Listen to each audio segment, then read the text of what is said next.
we go.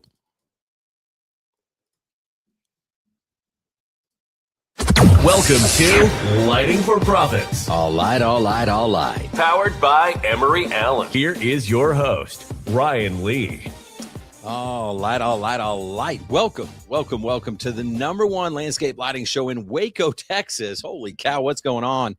We're going big today. We're in Waco, of all places, close to my old stomping grounds. So getting close there to North Texas. Really excited for today's show, guys. We got the founder, the man himself, Mr. Ryan Michael of Loomis Outdoor Lighting. And, it's no secret. I think I might be my biggest fan. I love this show, you guys. I literally, if you guys could see, I'm taking notes when our guests are talking. Like, I freaking love this show. And I think it's because, like, I didn't have this when I had my lighting business. And I'm, like, trying to basically create all this stuff for the landscape lighting community of all the stuff I wish I would have had. And what's cool about today's episode, Ryan has become a friend of mine, and it's just like, he's just young, he's hungry, he's passionate, and he's absolutely killing it in the landscape lighting space. And he hasn't been around that long, which is even more incredible. So there's going to be a little bit of inspiration, but we're really going to kind of get down to, like, okay, what are you doing? Like, how are you getting such traction? Because quite frankly, he's doing better than people that have been in the industry like 10, 15 years. And he's just out of the gate, right? I think he's been in the industry now 15 months. So don't turn it off because you're like, 15 months. Like, he's doing big numbers. I'll let him tell you the numbers, but doing really cool things. So excited to have Ryan on in just a few minutes. As always, just want to thank you guys so much for your support.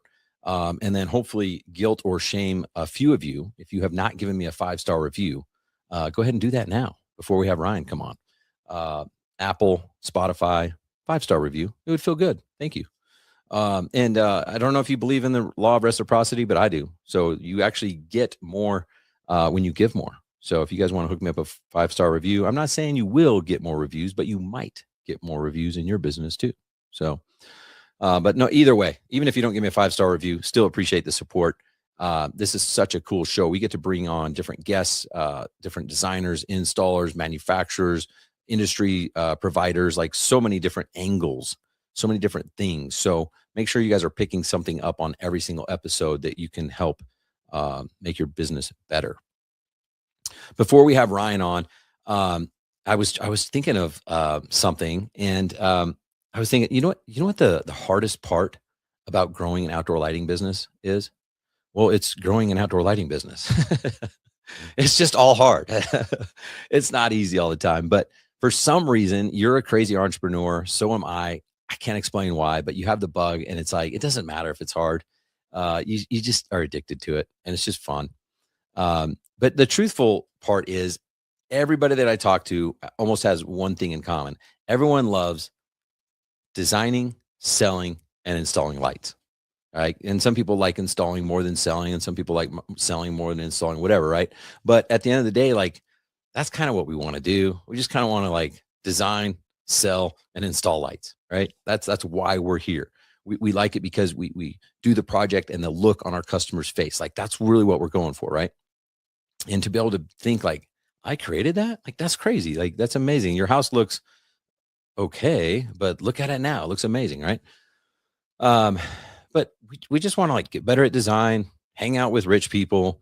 That's not a bad business. Like, that's kind of a cool industry to be in. Like, it's awesome. But eventually, after a few years, you decide, I don't know that I really want a job. I want to build a business. So then what happens is you go hire some people, and now you have a business, almost, because the people that you hire, they steal from you, or they quit, or they go do jobs in your van for your customers and take the money. Maybe that's just me. Did that only happen to me? Is that a reality for everyone? I went through some crazy scenarios, right? But at some point you deal with some employee or team member issues, right? And so you realize along this journey, you go, you know what? I need to learn how to become a better manager. I need to learn how to become a better leader. So what do? Well, you go read a leadership book. You go listen to a leadership podcast. You watch some leadership reels. I don't know. You do something to learn how to become a better leader, right? And so you then hire someone else. And the good news is the problem gets better. The bad news is it doesn't actually ever go away. And so I want to tell you guys the secret. People always give me a hard time. What's the secret, right? The secret is there are no secrets. But the hack, this is the hack. This is the way to drastically improve your leadership and your management skills, build culture, and finally scale a business. Would that would that be important? Would that be cool to know? Because I think I figured it out. And it's not what you think. Okay. Um, like everything else. This is why I talk about money so much. And I know it scares people. And I know it makes people feel dirty because you're not supposed to talk about making money because that means you're greedy. And that's just not true. If you run a business, you need to make a profit. Okay. If not, start a nonprofit and don't make any money. Right. But everything starts with profit in business. Okay. Because if you make a shit ton of money, then you can open up a lot of doors. Okay. So you need to make more money than you're making now. Whatever you're making now, you need to make more. And when you make more money, now suddenly, instead of hiring a B, and some of you guys hire C and even D players for 25 an hour, instead of that, you can now afford to hire and invest in an A plus player for 35, 45, $55 an hour. That's it. I mean, I know that might seem simple because most of the stuff in life and in business, it actually is simple. Doesn't mean it's easy, but it usually is simple. But that's it. Instead of working on, well, what can I do to become a better leader and a better manager? Like, it's really hard to be an effective leader when you're dealing with a B or a C player, someone who's just not built to show up on time, someone who's not built to understand accountability, to take ownership, to take pride in what they're doing. B and C players, they don't think like that. So you're wasting your time trying to become a better leader, and then you're just throwing it all away when you're trying to lead a B or C player. Like the key is to just hire better people. Hire an A plus player. Hire someone that doesn't need really effective leadership, really effective management, because they take ownership. It's who they are. They see a version of them in you, right? And they're thinking, man, this would be cool. I want to do this one day. And the problem is, a lot of you are afraid to hire an A plus player. And why is that? What happens if they start their own business? What if they become my competitor? So you settle instead of hiring an A plus player that might compete with you, you settle and you hire a B or C player out of your fear and insecurities. And then you wonder, well, why can't I make this business work? You got to let everything go. You got to stop thinking that way. You got to stop thinking, oh, well, what if, what if, what if, what if? Well, what if you empowered your person to say, hey, would you ever want to have your own lighting business? What if we set you up with a location? What instead of fighting your fear, what if you just went with it? What if you let your fear guide you on this and you just lean in and all of a sudden this A plus player starts your second location or he runs your first location and you start the second? Lots of different possibilities here, but why would you sabotage yourself and hire a B or C player out of your fear and insecurity? I'm telling you right now, the key to being an effective leader is just hiring A plus players. It gets so much easier. How do I know this? Well, I've screwed it all up. I've done all the wrong things, guys. Okay. So if you can learn from my mistakes, it's going to cost you a lot less over time. So again, people say all the time, learn from your mistakes. It's like, why? Just learn from someone else's. It's way easier. So I don't know. Maybe I'm wrong. Maybe disagree. Maybe you feel like I should read a book on culture again. I've read all the books on culture, leadership, management, all this stuff. Not all, but a lot of them.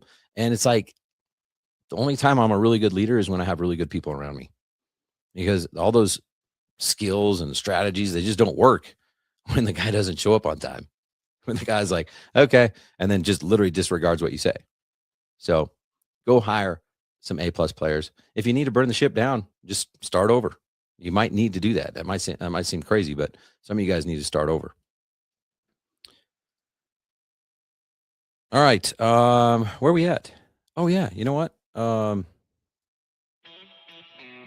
to thank Emery Allen. You guys know this. Friends don't let friends install subpar lamps. In fact, Emery Allen makes premium LED lamps for lighting professionals who demand the best. So don't settle for less. Make sure to upgrade your designs and your installations with using Emery Allen. If you want the hookup, just email Jackson L. It's Jackson and then the letter L at emeryallen.com to learn more and take advantage of their contractor pricing. Just email Jackson L at emeryallen.com. He will hook you up with that discounted contractor price. Just do mention that you heard about him here on Lighting for Profits. Notice that Texas flavor to the music today. Oh, yeah. All right, guys. I told you we got an awesome guest. We got Mr. Ryan Michael coming on with Loomis. So let's get the music going for Ryan. What do you guys say?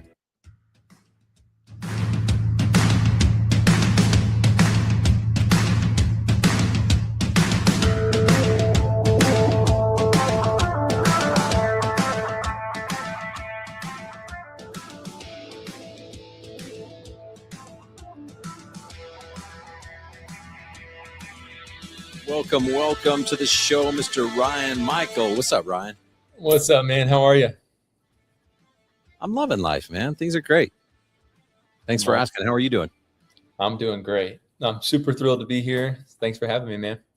Absolutely, man. I'm really stoked because I mean, sometimes I'll have a vendor on that like I don't really know well. Like I believe in their service and I think they'll help the lighting industry, but I'm kind of like, what am I going to talk about?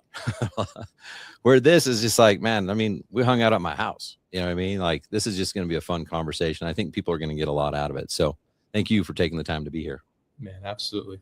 It's a pleasure. Do you want to just do a quick introduction of who you are and where your company is and what the heck you do? Yeah. So Ryan Michael, born and bred in Dallas, Texas. My wife and I moved down to Waco, Texas, hour and a half south. It's an hour and a half between Dallas, DFW, and Austin. My husband, dad to two beautiful little baby girls, 2.5-year-old and a 4-month-old. So we're in the thick of it. And I love business. I love Jesus. I love hunting, and I love lighting. So, man, that's like the perfect bio if you think about it. One, I love that you lead with like, I'm a husband and a dad. You know what I mean? Like, I love Jesus. You love hunting. You love lighting. Like, what else is there to life? You know what I mean? Yeah, that's right. That's so cool. Well, I'm excited to have you on. I think you're going to inspire a lot of people. Do me a favor. Do a quick introduction. Like, when did you find out about the outdoor lighting industry, and how did you start your business? Yep. So coming out of school, I graduated right before COVID. Played basketball at DBU outside of Dallas at a D2 school, and spent the first few years of my career in software sales, learning business development, learning how to sell, sold a different variety of different software products. My dad was a landscape designer in DFW growing up in the Park Cities. And so I knew a little bit about landscape and didn't know anything about lighting, but it was something that he always admired and liked, but didn't do. Fast forward 2024, working in software, have the opportunity to go start a hunting club with some buddies in Oklahoma. And long story short, it didn't work out. I'd left my full-time role in software to start this new venture and didn't pan out. And so, how long did you try it before you realized it's not working? Man, it was a real estate private high-end membership deal, and it was one of those things where like just the timing didn't work out, and the deal kind of fell through, and we got kicked out of the deal. And I had been looking. I knew I was going to start a company. I didn't know what, but I liked home service, home improvement. I wanted something that was higher gross margin and something that was niche. And so once that, I'd already left my cush sales job in software and needed to kind of make something happen. And within a couple months, within 2-3 months of that deal falling through, I had somehow decided on landscape lighting and chose it. And so I signed up for Light It Up Expo February of 2025. Didn't know the first thing about a landscape lighting fixture or really much anything. I could talk about the connection to you and Majestic, Ryan. My dad would use Majestic and had used Majestic a few times at his personal properties in Dallas. And so I went on LinkedIn, I typed in Majestic Outdoor Lighting, found what you were doing with landscape lighting secrets and signed up for Light It Up Expo without a business formed. Dude, this is crazy because we got on a phone call. It was probably about a month before Light It Up Expo. Yep. I don't remember, a month or two before. And you and your dad were on there, and I was like, how the heck did you guys, like, because you were talking about like just start coming in, like you hadn't even started it yet. Right. And I'm like, how did you guys do that? And he's like, oh, well, yeah, the crazy thing is I used you guys. I used Majestic. I'm like, are you serious? Like, Yeah. that's crazy. Like, just the small world of that. Did that have any bearing? Like, did your dad have any influence on saying like, hey, you should start a landscape lighting business, or at least look at it? Yeah. So absolutely want to honor my dad. We started this together. He was actually in ministry, and then we kind of got it going. He was able to leave his full-time role in ministry and then partner with me. And so it was just something that we both liked and felt like we could do it. And so we were crazy enough to choose it. He didn't know much about, the business. So it worked out. It is working out thus far. That's so cool. That's awesome. So you decided to start this lighting business. When did you come up with the brand and the website and the wrap and the design and all that stuff? Yeah. So I liked kind of the vintage service brand. I've always liked that. A lot of companies are starting to do that now in HVAC and plumbing, electrical. And I wanted something that was different, kind of a clean retro brand. I remember in Florida, emailing back and forth during your conference with my graphic designer in the Philippines, just kind of putting the finishing touches on the logo and the branding. But I just wanted something that wasn't Central Texas or, Dallas or Texas. I wanted something that we could scale to multiple locations and was kind of a one-liner. And so came up with Lumos. It's light in Latin. It's also the light spell in Harry Potter, but that's not why I chose it. But yeah, I just kind of liked it and we went with it. Well, I'm kind of amazed because, I deal with a lot of people that they're coming, they've got another business. A lot of them are doing like holiday lighting or something like that, but they're like, man, a lot of people are asking me about landscape lighting. And so they come in and, like, to be honest, a lot of their brands are really weak. You mentioned one, like they might do like a region specific, like, Central Texas, or maybe even one that's like, hey, Santa's Christmas lights, or something like that. It's like, that's not going to work for landscape lighting. How did you come up with that idea to like start with the brand instead of like start and then invest in the brand? Because I think that's genius. I think it's the right way to do it, but I don't think most people think that way. They think, oh, brand, I can't invest in that yet. I'll make some money and then work on my brand. Yeah, I mean, I think I am obsessed with customer experience branding. A lot of these companies at a high level. I was talking to my lead tech today. Like it starts with the brand, right? The end product is putting lights in the ground, but like every single touch point matters, from first impression to uniforms to, how clean that van is, and your proposal and your business cards, like all that stuff matters. And so it's just something I love and I'm passionate about. And I think from day one, I wanted to, I was just really intentional about how we were going to be as a business. And I'm just kind of I'm obsessive about, hey, we're going to do it the right way, and we're going to be organized, and we're going to be intentional, and we're going to do it right. So that's what I've tried to do up to this point. That's cool. I remember you posted something in our group, and you were like 2 weeks into the business, but it was like one of the coolest videos I'd ever seen for an outdoor lighting business. And it was like your social media, something or whatever. And it was like, I think you were in it, your dad was in it, and the van pulls up and all this stuff. And I was like, dude, how does he already look that good? I mean, you looked day one better than some companies that have been around 10, 15 years. And that's the thing, like you mentioned, like there's some really talented lighting designers. There's some really talented people out there, but they just don't understand branding. They don't understand client experience. They think the client experience is the design. It's like, no, it starts well before that. And so those people are missing out on tons of opportunities because, I mean, if they had to compete with you, it would be a no-brainer. They're just not going to get the job.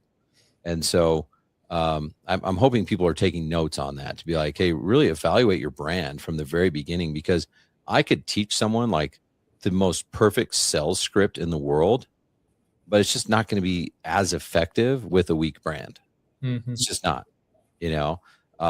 It really starts with that. So, I mean, congrats to you for, I guess, I don't know why you think that way, but for thinking that way and really starting with the foundation, because now everything you do is just that much easier, to be honest. Yeah, I appreciate it. And I think too, like, looking at guys like Tommy Mello and uh, there's companies out there that are expensive to rebrand and kind of create the whole brand package. Kick Charge is one of them, right? Um, I wasn't going to spend 20 grand, day one to do that. And so I was like, hey, how can we do that in house to kind of replicate that model and just make it look something similar, how I would want it. So, Yeah, well, there's the phrase, "Steal like an artist." You know what I mean? It's like, find what's working. Like you said, there's you didn't invent the retro brand. You just made it work for the brand that you were wanting to build. So, plus you tied in lighting. I mean, it's really cool. All right, so you decide, "Okay, I'm starting this business. I'm gonna start the brand." Um, you decide to go to Light It Up Expo. Did you have any goals going into there? Did you have any intention? Were anything you were, like, really trying to get out of it? Or, like, where was your mindset at this point? um, I think it was, is Ryan Lee legit? What is this industry? Can I do this? I think it was all the above. I mean, I didn't have the LLC formed until, a week after we got back. Mm. And then we launched April 1, taking on clients. And so, yeah, I mean, it was kind of man, am I all in on this? And then I've got to figure out how to do this before we open up. Right. And so how quickly can I just, pay for access, get around guys that are doing it at a high level, and then be able to execute on it and charge, high dollar for it. So So, did this, and we're talking, let's say this was 2025. yep. So Light It Up was, like, the first part of March 2025. Did you join Landscape Lighting Secrets then? I think you joined at that event, or was it right after? You joined at that event. Okay. Yeah. So you went into, like, "I don't even know if I can do this," skeptical, "Is this even real?" to, like, investing some serious money into yourself at the event. 100%. Yep. Okay. Yep. That sounds crazy. And then, you obviously still, like, not sure, uncertainty and stuff like that. What'd you do after that? You said you got your LLC, you finalized your truck wrap. How did you start getting jobs? Yeah.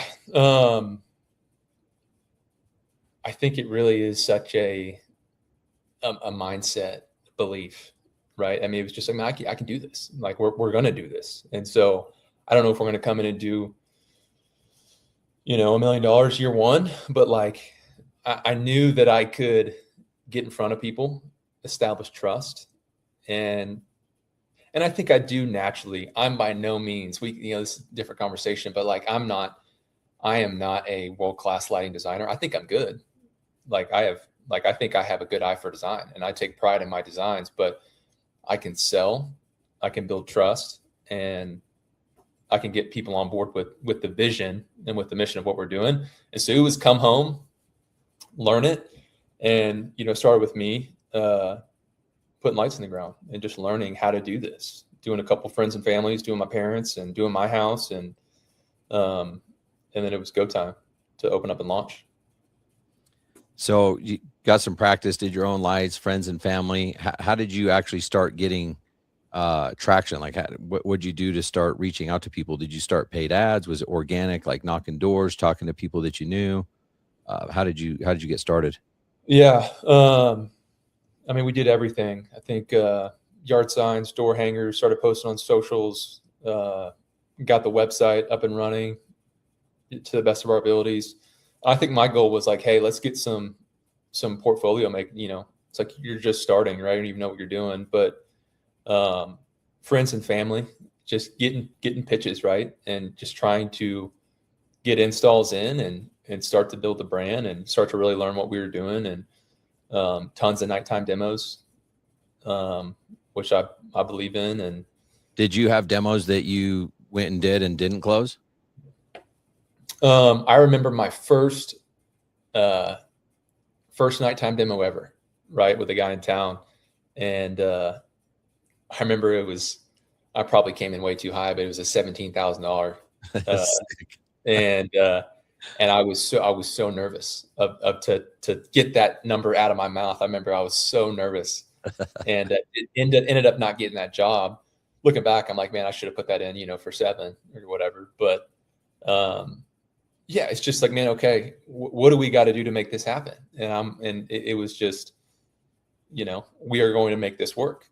And so that's referrals, just get in front of people. You just got to let, no one knows who you are and what you do. And I'm such a believer in get in front of people, take a referral partner cookies or drinks or coffee and just make it happen, if you want it. That first year, did you have a revenue goal? I mean, this was April that you launched. Did you have a goal to December or 12 months or anything like that? Yeah. So, I mean, it was 350,000. It was 350,000, which I don't know where we got that number, but it was like, man, let's just see if we can prove the concept in July. So April, May, June, July, 4 months after we launched, we landed a $170,000 project. Nice. So 4 months in, you land a project that's half your goal. Yeah, and it was a killer project. Like it turned out phenomenal. Super proud of what was the lead source on that? That was a custom home builder. Yeah, a friend of ours. And that was just you telling him, hey, when you're ready, we can do lighting for you. We can do and I demos, think too, stuff. I knew I'm not a technician. I knew that my best role and what my gifting is and what I want to do is build a business, right? I want to work on the business. I want to put the right people on the ship. I want to invest in my guys and find good labor and find good team players. And so that, 2 months in, I was out of the field and we had made our first full-time hire. And we're able to start kind of piecing together the team because I knew that, hey, I got to drive sales. I've got to build referral partners. I've got to work on the business. It's not going to be in the best interest of the company for me to be actually putting in lights at this point. And so it was continuing to learn design and building the brand from there. So what'd you end up doing in 2025 total sales? We did about 800,000. That's insane. Yeah. Your goal was 350 and you did 800. Hate it when that happens.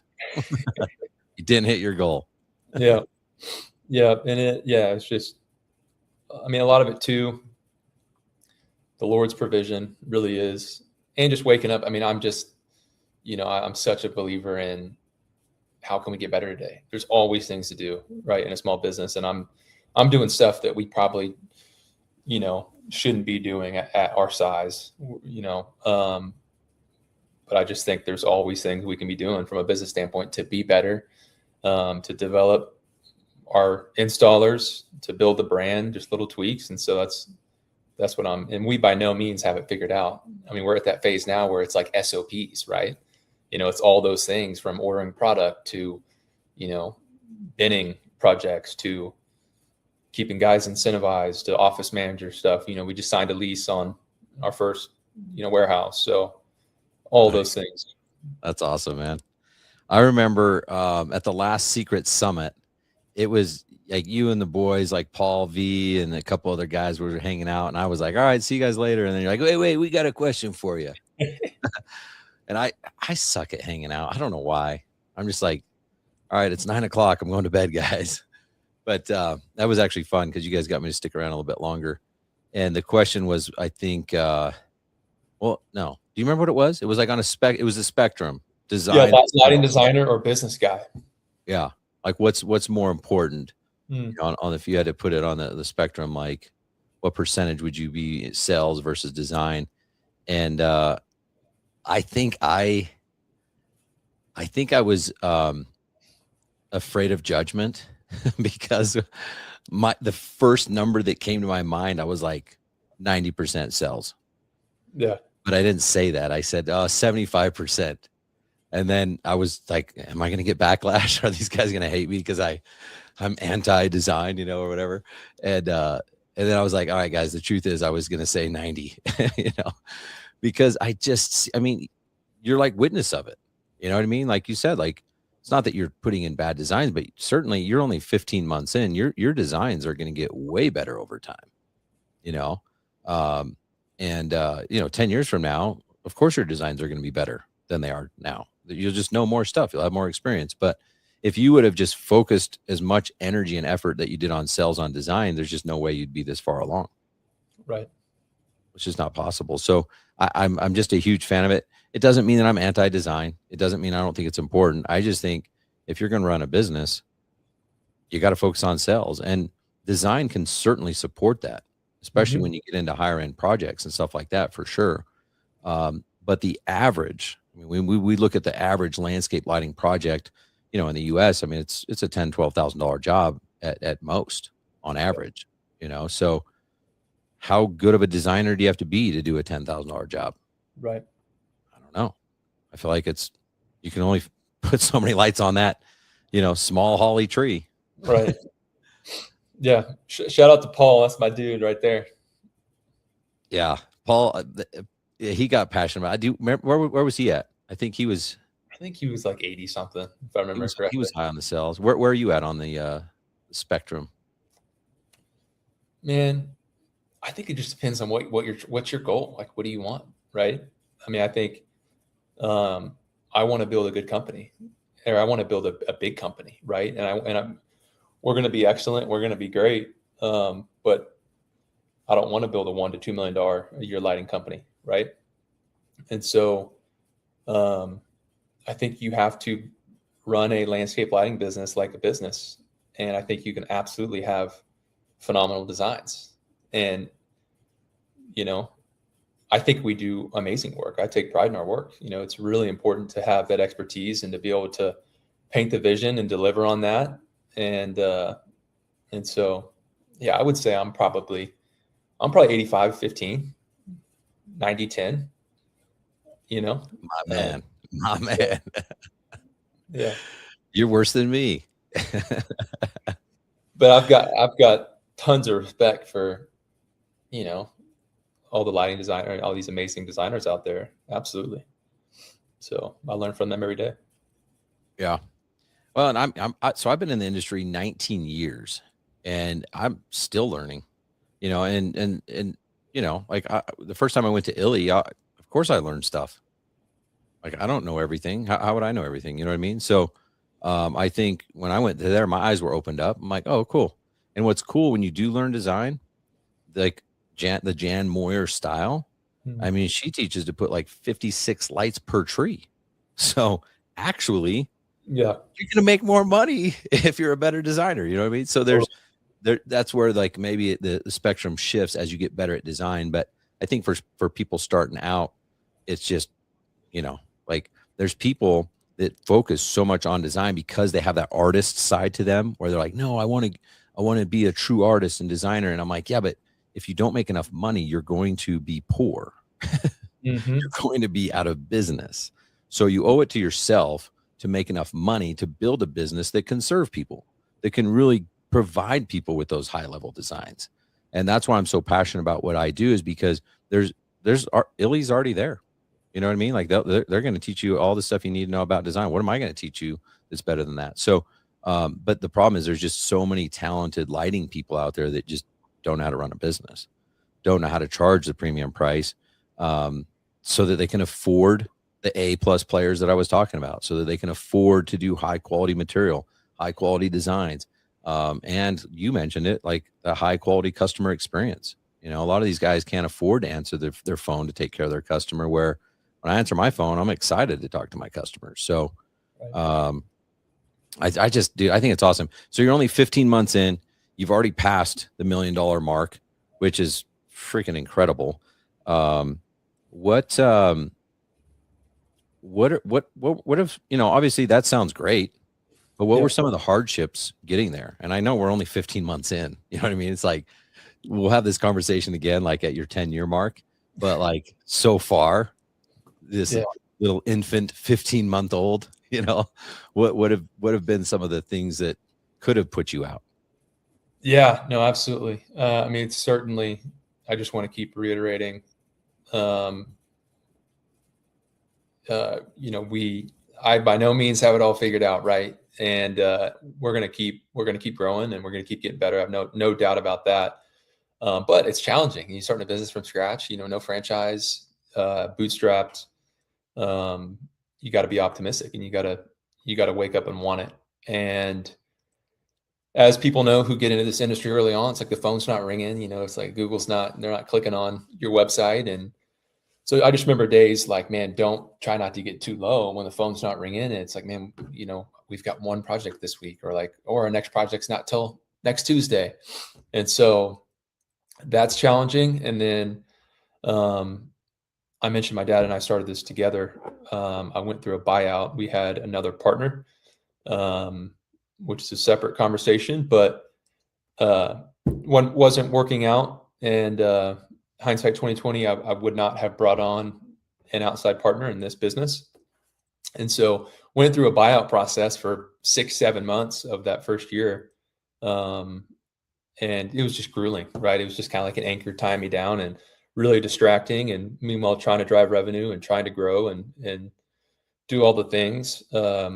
But was in the middle of just a kind of drag down, knockout, buyout, and was able to close on that deal 2 months ago and take over, full ownership of the business. But that was certainly a challenge. I think that's kind of what's crazy is like, the first part of the show, we're talking about the highlight reel.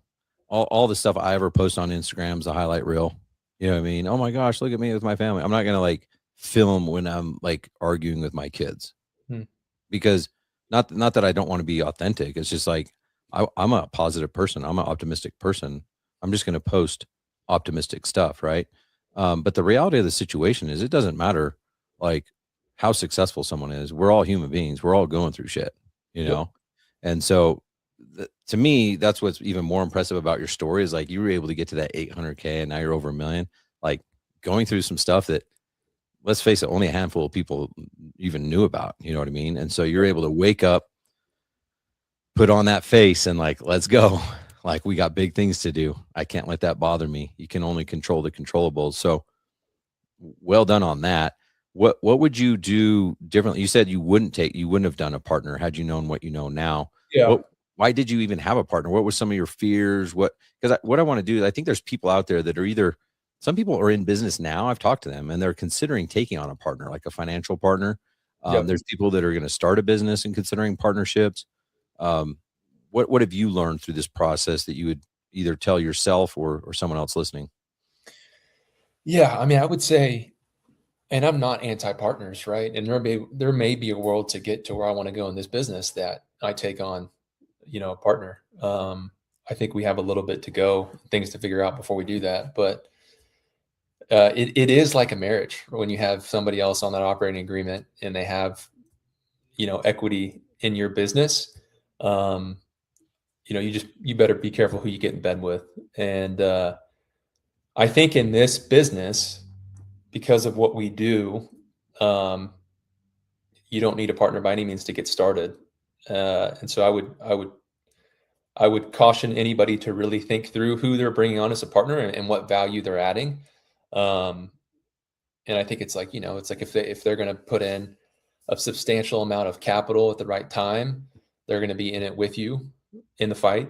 Those are, or they have access, right? They have, access to a plethora of, the ideal referral partners. Just be careful. That's what I would say. And so I didn't know what I didn't know, right? First business starting from scratch. I was bringing on someone that was a high net worth individual that had grown a company to 5 major markets in Texas and is now completely removed. And that I thought would help, help us get there collectively. And that won the story. And Well, yeah, I mean, on paper, you're like, hey, I'm going to partner with this guy that's been where I want to be. So what were maybe some red flags that you could identify next time if all of a sudden you're presented with the situation? Because I think most people in your situation probably would have done the same thing. It's like, hey, this guy's big time. He's able to go into multi-market. That's what I want to do. Let's go. Yeah. I think I didn't have the longevity of the relationship. I mean, I had known this guy for less than 6 months, and I jumped in, uh, eager to get going and didn't do my diligence, to be honest, on just past partnerships. Tell me more about yourself. You want to know everything. You want to know what his goals are and or her, and why they're partnering and what they're trying to get out of it. And you know, early startup days, even where we're at now, it's I want to leave money in the business, right, to continue to grow and invest and hire that next guy. And um, it just takes a lot of money in a service business to build the engine and to operate. Yeah. So it just got to a point where I was like, man, I can't continue to do this. And for my peace of mind, I have to get him out. And by the way, it wasn't some, easy pull this out of the company checking account and be done with it. It was painful. It was really painful. Like it's going to set me back a little bit, but I believe in what we're doing and where we're going to go. And so it's all going to work out. Yeah. But it was cool. Well, I mean, I'm excited for you. I know when I chatted with you before, it's like right now, I know it freaking hurts. It's like the worst thing ever. Like, I can't believe I have to do this. But a couple of years from now, you'll be like, oh man, that was definitely the right call. I think I just want to echo, like, because I've had several partnerships actually, and some of them work, some of them haven't. And that's what I've learned is like you get kind of excited. It's kind of like the dating, you compared it to like marriage. You're kind of dating, like, hey man, this is kind of cool. This is kind of fun, whatever, and flirty and whatnot. But you really got to like map out the future and say, well, okay, what happens if it succeeds? What happens if it fails? Right. And, if it succeeds, like, well, then what? Like, you're just going to take these draws or are you going to get paid for this, whatever? And it's like, those things have to be ironed out early on. Mhm. Um, because you could still have, a successful partner, but it's just a matter of like ironing those things out and making sure, because later on it's too late. And then all of a sudden you guys think you agreed on different things and it's a problem. So, Yep. so what does the business look like now? What's the, like, you got installers? Are you doing the sales? You got someone answering the phones? Is that you? Like, what does kind of the organization look like? Yeah. So I'm still we're working it out, man. We've got 3 techs right now. I've got a lead installer he actually just had his 1 year yesterday. So he came on Like, yeah. It's June 16th of last year, and got some great installers. Really fortunate with that. A couple of guys have been doing this for a long time and got climbers, and then actually had my sister working for me as my admin, and I just hired a new kind of ops specialist admin who's actually in South Africa. So she's Mm. running the phones and ordering product and kind of the glue of the back end, and then I'm doing the sales and trying to work on the business and move the needle, continue to grow. So I know the partnership was kind of I don't know. I mean, it's like at first it was the good thing and then it was the bad thing, whatever. But now that that's behind you, how are things going? Like, are you back on track? You back in Ryan, Michael, let's take over the world mode? Absolutely. Yeah. I mean, I couldn't be more thrilled. It just feels, I mean, it's like anchor off my back. And yeah, we've had 3 awesome months consecutively and some awesome pipeline. We've got a commercial project that's going to kick off at the end of October, which will be our biggest project yet. And yeah, just trying to continue to go where we want to go. I mean, feeling really optimistic and starting to hit a little bit of that summer slowdown. But I mean, there's always people out there that want what we have. Always. Yeah. I mean, Well, people are always doing stuff. I mean, you're in Texas, so yeah. As soon as July and August, even right now, a little bit, right? But July and August, I know. I mean, my business was there. People going out of town, vacation, all the stuff. The thing that I found was that helped at least minimize, if not eliminate, that like huge down spike is referral partners. Because, Mhm. like you said, there's always something going on. So someone's always building a pool, outdoor kitchen, doing their landscaping, rebuilding a house, building a house, all those things. I mean, they don't. they're not dictated by seasons, right? So, um, are you able, or have you gotten some pretty decent referral partners out of the gate? Yeah, we have. Um, yeah, pool builders, landscape architects, that home builder that I mentioned. But I mean, it's that is 100% where my focus is right now. It's getting in and building relationships with referral partners, and so just nurturing relationships and going after new ones. And um, I very much strongly feel that that is the unlock in this business, right? To kind of to grow, right? And in my head, the yard sign, the meta post, the Google My Business, the calling off Google, that's all the cherry on top once you have that base of referral Yep. partners. Because like you said, I mean, there's always people putting, at least where we're at, Central Texas DFW, there's always somebody doing a $300,000-$400,000 backyard remodel and a new house being built. So, Do you have a favorite referral partner type so far? um, landscapers that don't do lighting, pool builders have been good for us. Um, yeah, landscape architects. So I feel like home builders have been challenging for us. Um, because a lot of times, they may be over budget, right? And Yep. I like a clean handoff to the homeowner so we can deal with them directly. But we're trying to grow in that area for sure. Yeah, it's kind of hard because they're kind of the best and the worst at the same time. Like for reasons you mentioned, because like if you could get in with the home builder, like they kind of control a lot of stuff that goes on. It's their home, right? Yeah.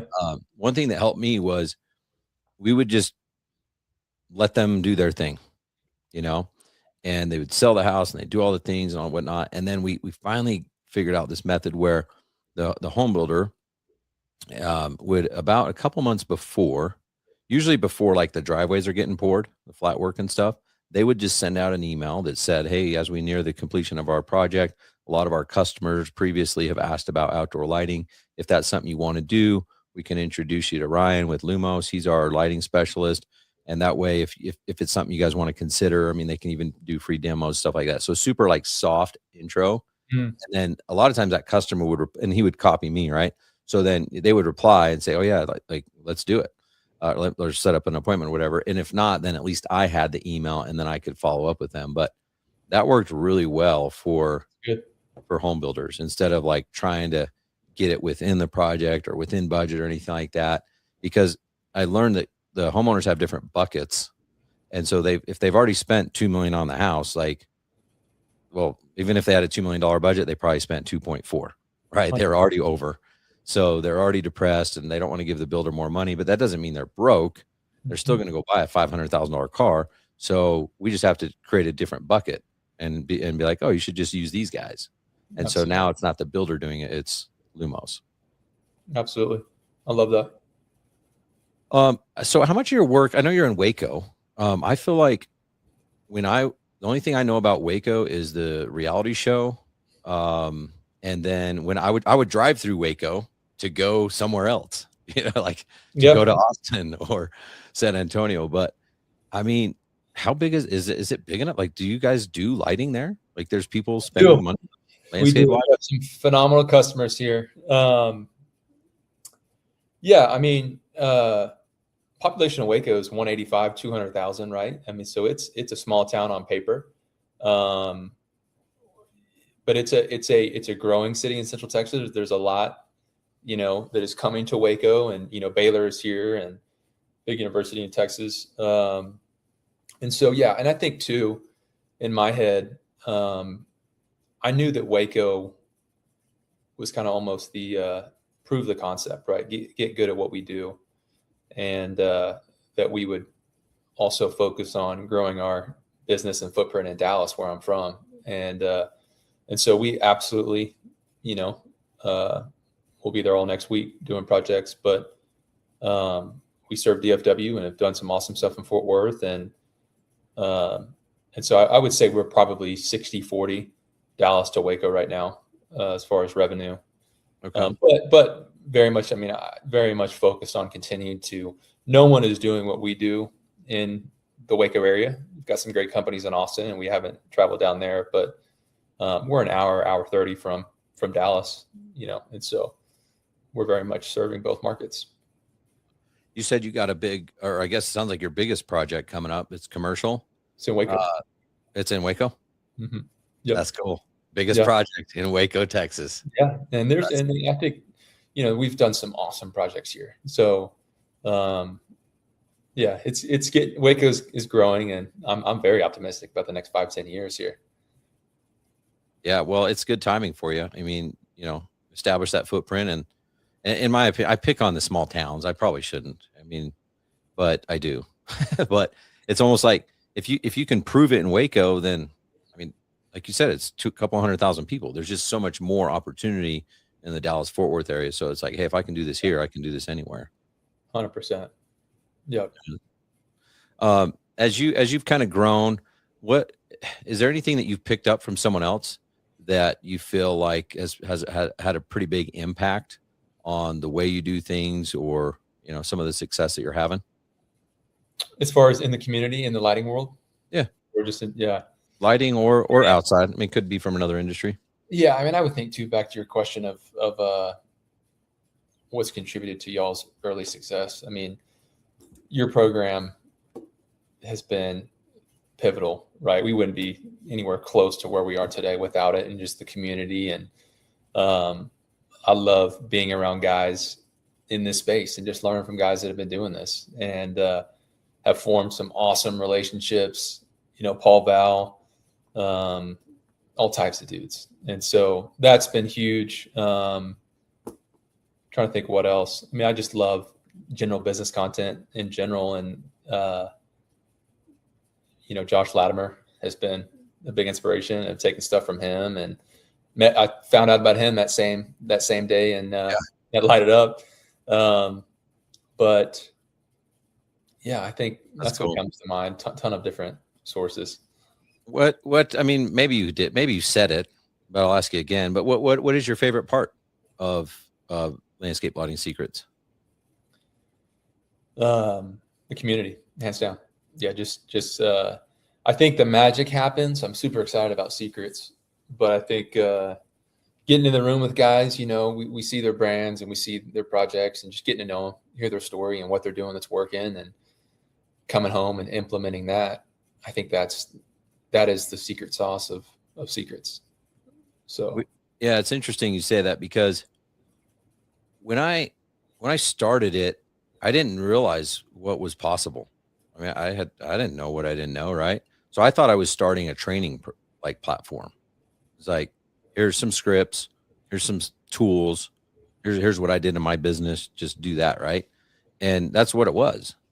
But then as it started to grow from 4 members to 10 to 15 to 30 to 50 to now over 100, like that community, I had no idea.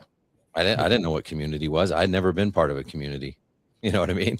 Mm-hmm. And so it's so cool to see, like, you guys have no idea how rewarding it is when I hear that you guys are calling each other offline. And like I said, when I'm at the events or whatever, I'll see everyone chilling in the same restaurant up until 3 a.m. and whatever. I'm like, holy cow, like that's amazing.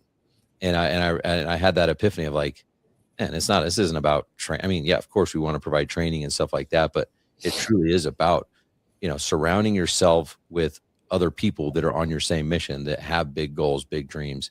Because honestly, like, most of our neighbors and our just circle of friends that don't get what we do, they're like, I don't know how landscape lighting, like, yeah, you must be working for the cartel or something. Like, you can't make money putting lights in the ground, Yeah, get it. And so when you get around these communities, and then all of a sudden you're telling me, I don't want to just build a $3 million business. I'm like, let's go. You got big goals, you got big dreams. That's going to inspire someone else to just think a little bit bigger. They might have wanted to do $1 million business, and now they'll do a 2 million, and someone was going to do 2. Now they'll do 3 to 5, 5 to 10, 10 to 20, whatever it is. So I personally didn't know. And I think that's the biggest value. We had a guy the other day that was considering joining our program, and I actually didn't talk to him. It was one of the guys on our team. And he's like, but I want to do one-on-ones with Ryan. And so he ended up calling. I'm like, why would you want to do one-on-ones with me? Like that's not the point of the, like, no, like I'm just one guy. Like, you think I know all the answers? Like, heck no. The community is the benefit. That's the value. Like, because you can go ask a question and get 100 different responses and opinions and bounce different ideas and be like, oh, I really like the way he operates. I don't like him so much, but I 100%.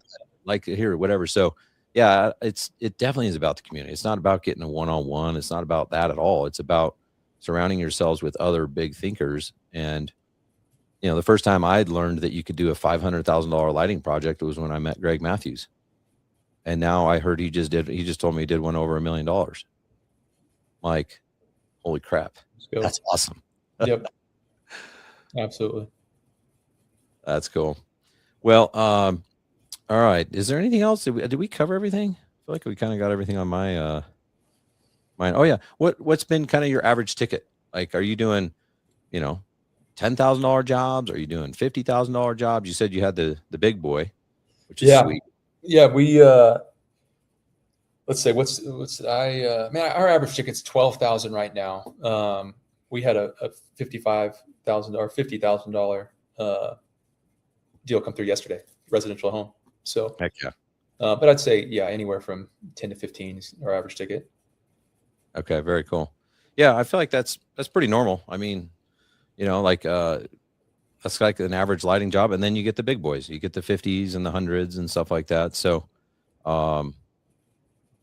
that's really cool.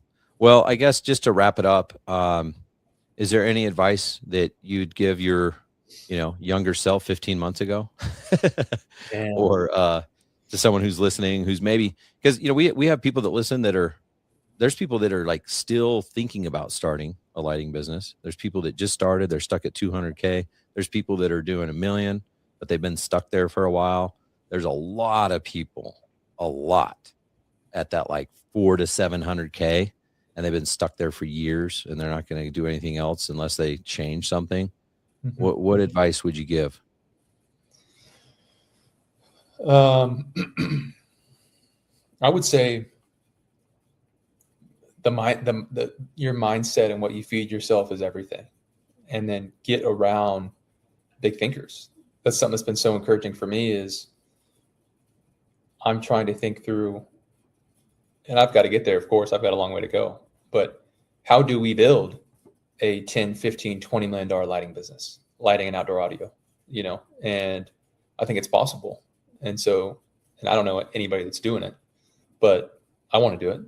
And so I think get around big thinkers. You have to wake up every day with tenacity and intentionality to go make it happen, or else you're not, you have to do the things that are going to get you to that next. Hire coaches, get around people, invest in yourself, eat well, take care of yourself. All those things matter. And so I'm trying to do the same thing that I'm preaching. I love it, man. That's so cool. There's always the person who does the unthinkable. There's the 4-minute mile.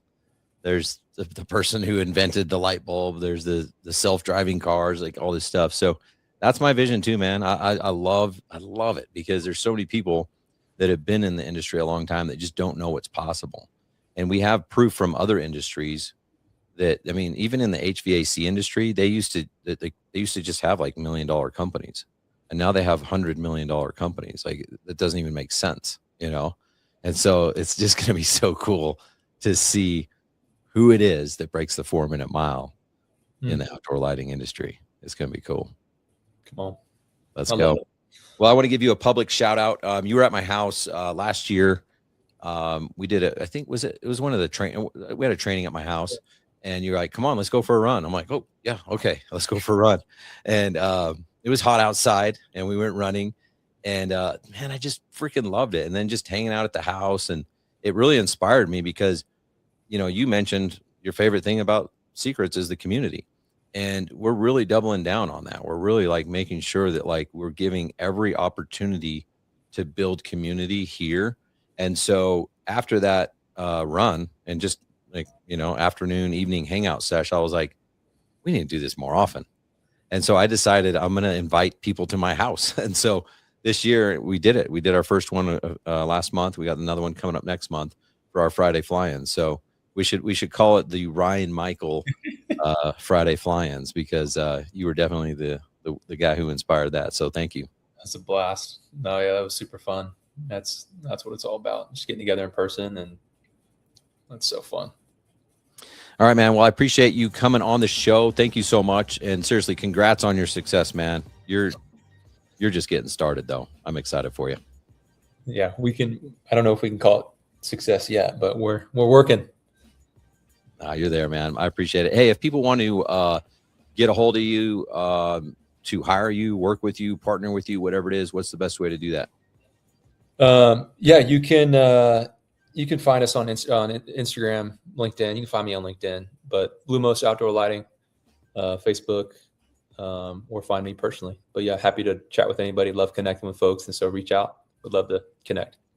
Love it, man. Thanks for coming on the show. I appreciate you. Hey, thank you, brother. Okay, see you, Ryan. See you, everybody.